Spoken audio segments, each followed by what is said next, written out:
Okay, hopefully we are starting to stream now. So I'm going to talk about creating a deck in the Tabletop Simulator mod for Senjutsu, the board game. I'm not sure if this is up yet. This is a deck I've created that you can see in front of you. Basically, I've grabbed all this from the beta playtesting cards area. So, I think it's literally just caught up. So apologies. Welcome. I'm going to be talking about deck building and what kind of deck building in the limited card pool we've got at the moment. So if you come over to the beta playtesting cards area, or just the Senjutsu mod on Tabletop Simulator, you'll notice there's a deck of 40 cards here. You've also got the signature moves over here. So from all of those cards, I've kind of chosen this. At the moment, you can only play with Student, because that's the only one with the signature cards ready at the moment. They are going to be updating this Tabletop Simulator mod. They've already said that relatively soon with new cards and everything else, so properly be able to deck build, which is really quite cool. So to get a bit better feel for how the game might play with a constructed deck rather than the vanilla player deck that you get in the game, you need to follow the deck building rules, which are at the back, page 12 of the rulebook at the moment. So 1 jade card, green, 2 gold cards, and by the way, I'm looking at chat if you want to say anything, or say that you're watching, or if you've tried deck building, or anything about the game, or whatever it might be. Gold, 1 example of each is allowed, steel 2 examples of each, or wood 3 examples of each. So let's go through my cards. So first of all, we've got the Samurai ability, which is the Samurai core card, and the Katana swing, which is what I've got for the Student core attack card. So they're what you have in your hand. Don't count towards your deck or your hand size limits. Okay, so you can just think of them as a constant 2 cards that you always have in your deck. Then I've got the upgraded Kame tree, which shows the focus routes as well. So from green or yellow, the student can start to gain focus, which he will use for his signature cards. So talking of which, I had a choice of 2 cards from the signature deck out of these 2. Okay, so we've got Lightning Tail or Heavenly Insight. Now, this switches to red, and because the student's not hugely into the red zone, although a lot of his cards do work with red, so don't get me wrong, that does work and it does hit on all sides.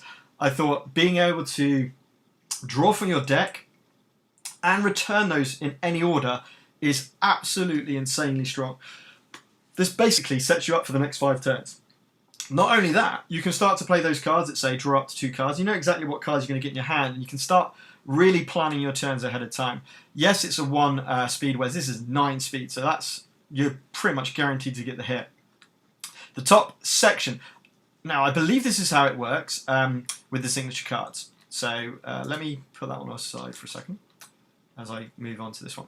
So with the signature cards, I believe the way it works is you obviously do it like a normal card, so you go by the numbers and you go with those first. Then you have to be in this Kame to do this ability. So you have to be in the green Kame to do any of these from this card. To do the top section, it costs 3 focus. So you have to have accumulated 3 focus first of all. But once you've done that, you get to do this really strong ability of this card, which is draw 5 cards, return 5 ability cards to the deck in any order. That's so strong, especially when you might be considering drawing 5 cards from potentially at the point when you're actually playing this card with 3 focus. You might be halfway through your deck, you might have 20, 25 cards in your deck, sorry. So therefore, you're picking out like a fifth of your deck. And therefore, you might be quite likely, certainly to have gold cards, but you might have your other signature cards as well.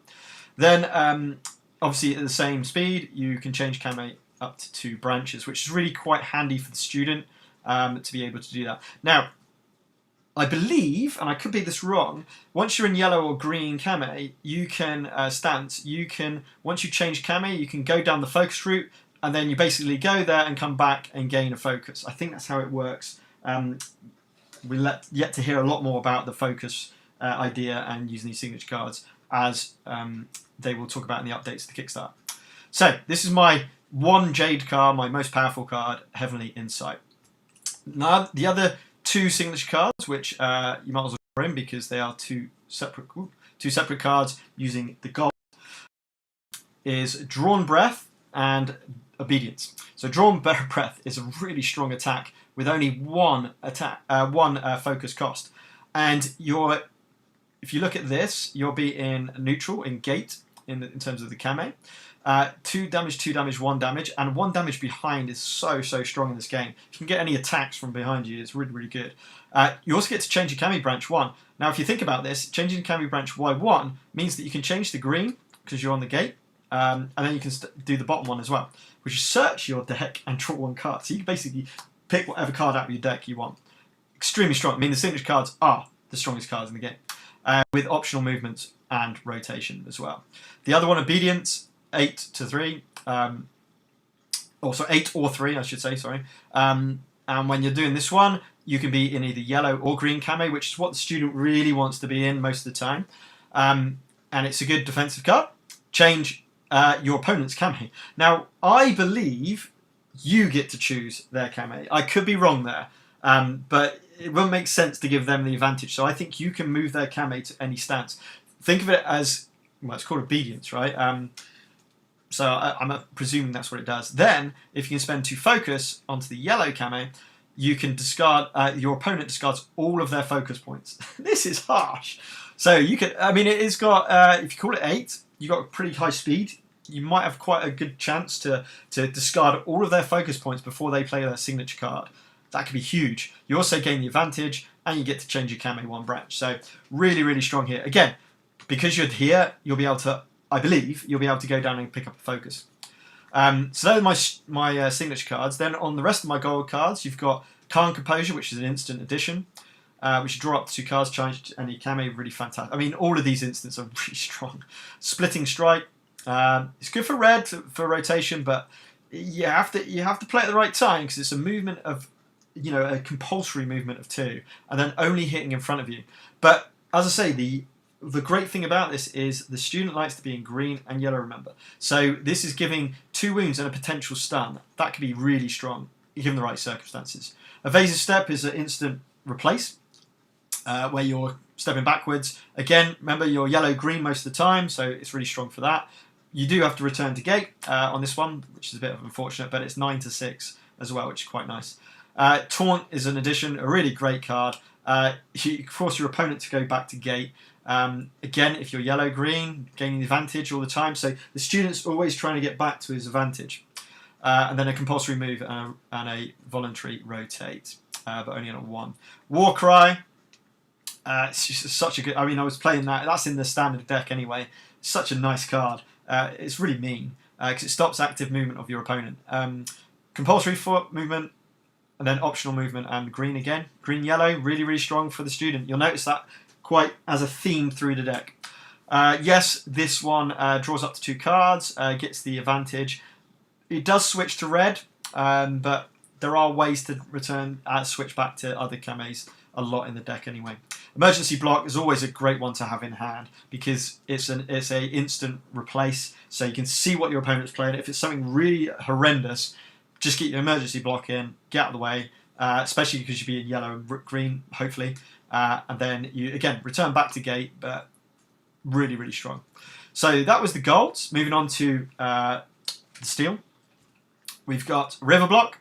So I haven't got tons and tons of blocks. I've got hopefully enough that synergize with the deck, and that's the whole point of deck building, as best I could with the limited card pool we've got. Optional rotation, blocking on your right hand side, which tends to be the most way. Attack and block on the right hand side. You have got a counter on yellow. Again, yellow green. Going to be quite used to that in student.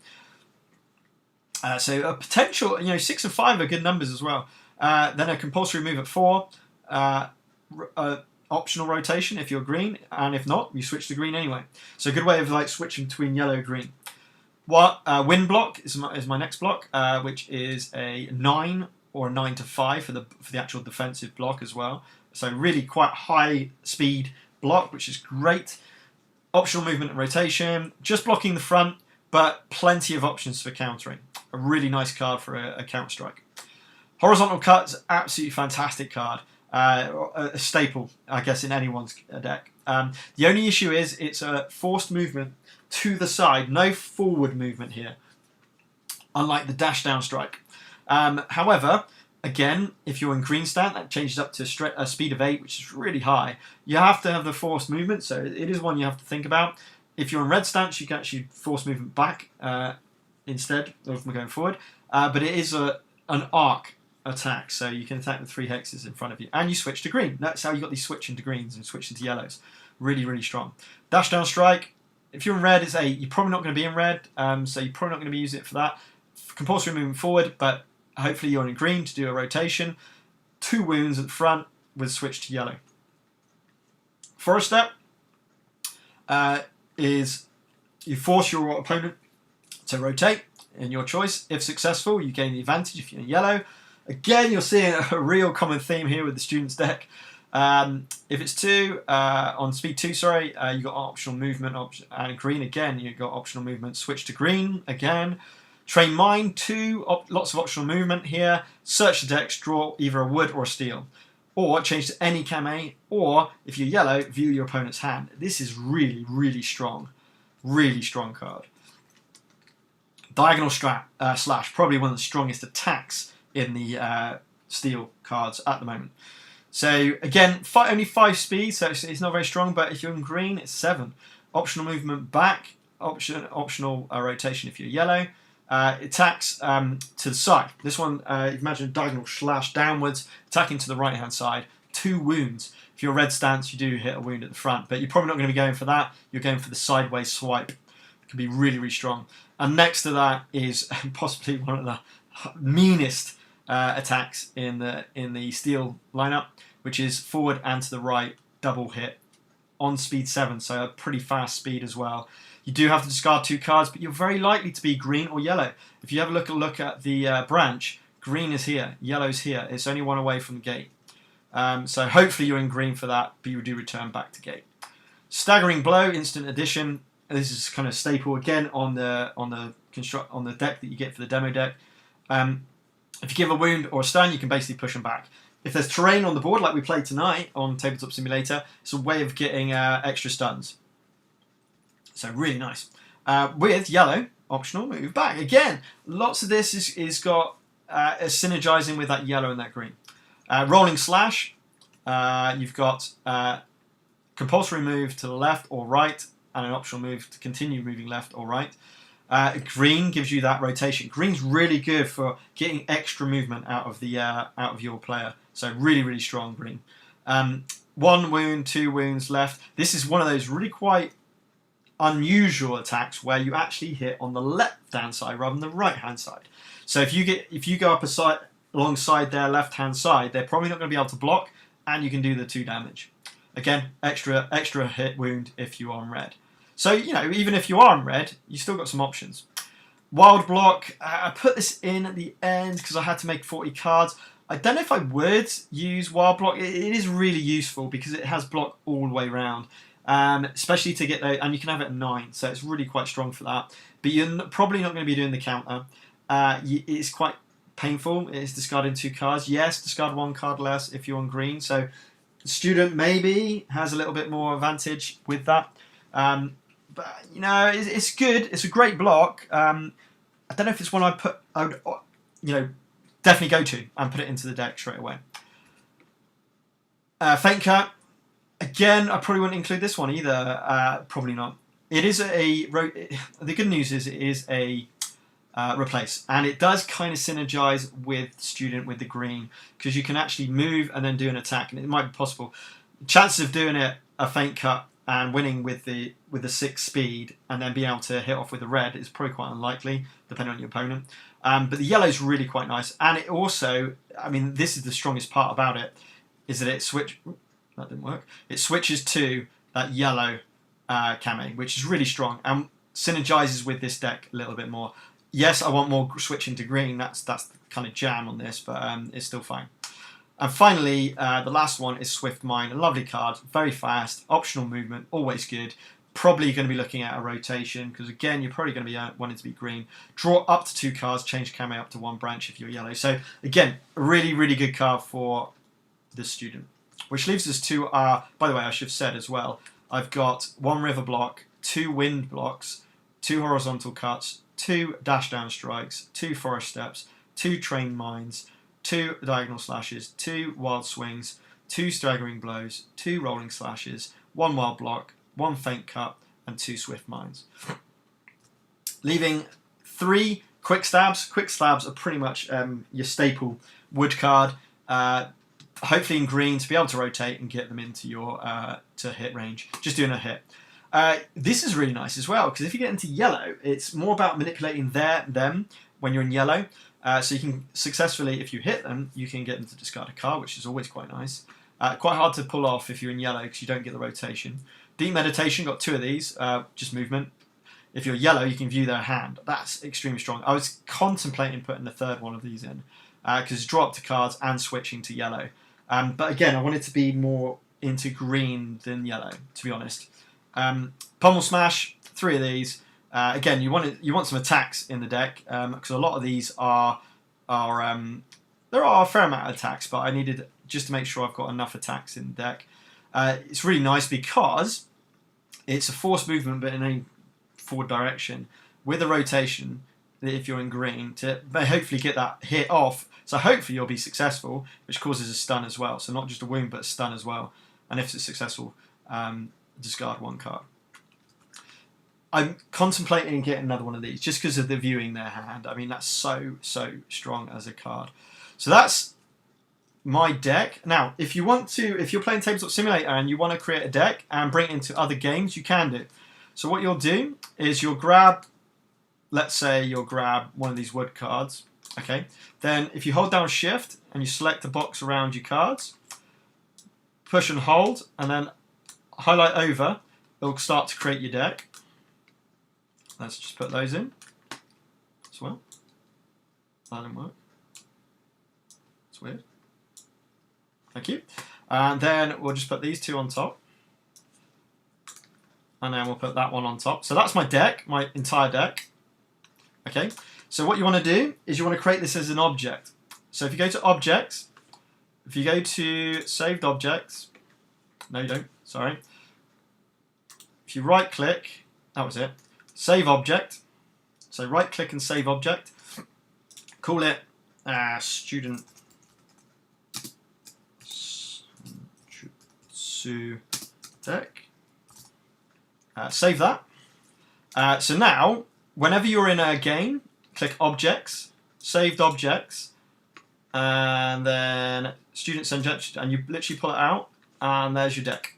Now, this will have this. You can do this in any game because you'll have access to objects. However, if you join someone else's server, you will not. You will need to be promoted before you can put stuff into. Before you can access these. So make sure whoever's leading the table on Tabletop Simulator clicks on your name up here, and there'll be a thing to say promote. Click promote. That'll promote them into that mod, into that particular session, and then you should be able to click on objects, click on saved objects, and bring up your deck. So that's a way to create your decks, especially when they start to put more cards in. So you can kind of create your deck in here. You can do a bit of solo play testing on the board. You can even play. Well, you won't be able to place different solo decks, obviously, because they are tailored. But yeah, that's my student deck made. So now all I need to do is test it out and see how it plays. Now, I don't think it'd be fair to play against the AI. I think it'd be way too strong, but I'll still give it a go and see how it goes. It's going to be better just to play against the community, against other people, and see how it fares with the deck. So, that's my student deck. I mean, these are the cards I left behind, so it wasn't exactly like I left tons and tons of cards behind. And sorry, I should have said as well, you only obviously get 1 copy of each card if you look at it. So, let's say you want more calm defenses. What you need to do to get extra cards is right-click, go to clone, and then you'll see this little pawn icon. 1, 2. Right-click off to cancel that, and now I've got 3 cards in here.